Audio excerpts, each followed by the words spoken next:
history. The Songhay and the great universities of Africa, the reason why they were so great is because you had a specific structure in which you studied and you mastered those before you moved on to something else.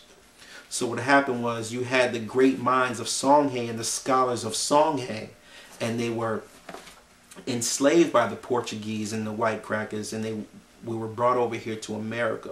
When we were brought over here to America, we already had the knowledge of irrigation, agriculture, architecture.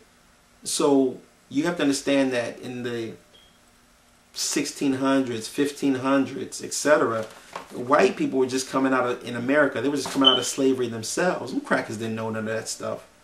It was the minds of the Songhay Empire that set up. That's why the plantations look so great with the big pillars, etc. They were designed by the Africans.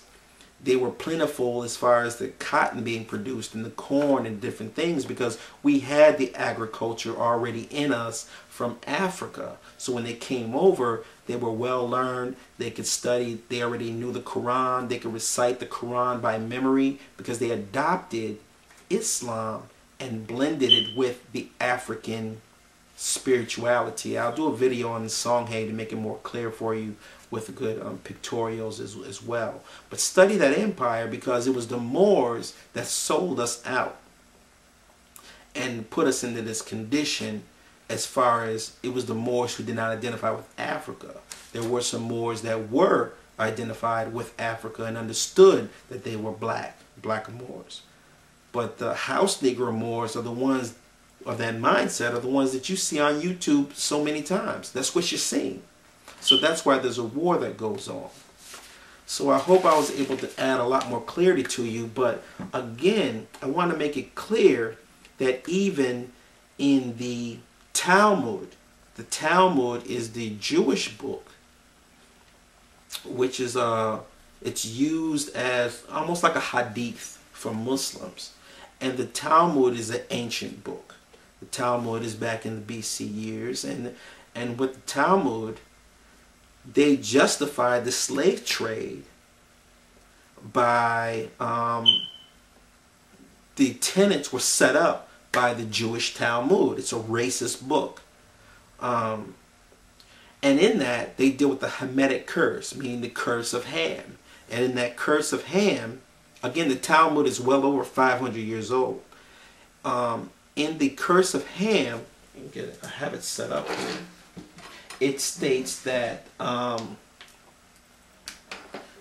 since we were the cursed people, that it was okay to enslave us and put us into bondage. So let's just make it clear for you right quick before we go, family.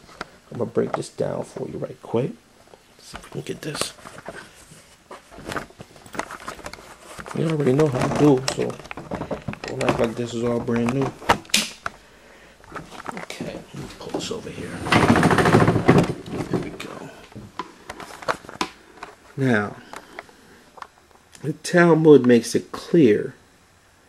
When Noah woke, he cursed them and said, "Cursed be Ham and be the slave to his brothers." Are we at the same place? Okay, we're the same place.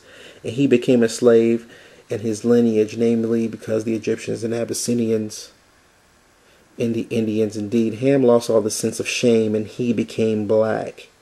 He became black. See that? Okay. And was called shameless all the days of his life forever. And they have Ashodad of Merv, Syrian Christian bishop of, what is it, Hadhatha? That was in the 9th century. That was in the 9th century when this bishop is describing the Talmud. That's over 1,000 years ago. We could talk about the Syrian Christian scholar. I mean, you know what I mean? We could go over this more, and this is in this year, describing us as black people. So, you know, don't buy into the hype, family. You know what I mean? Again, I don't even try to, like, you know what I mean, convince somebody who don't want to be convinced of the truth, but just understand that, you know, if you're looking for the truth has been presented to you. So again, the term black is an ancient term. It's not a modern or contemporary term. Every time that I've used the term black on here, it's always been well over 500 years ago, straight BC years.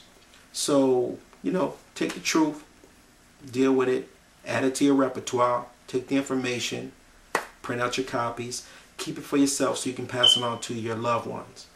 And I hope I was able to share some valuable information with you. I hope to speak to you all soon. Make sure that you support Sarah Suit Seti. Make sure you support the Black Power Cartel. Again, we the ancient people. We're doing the ancient work.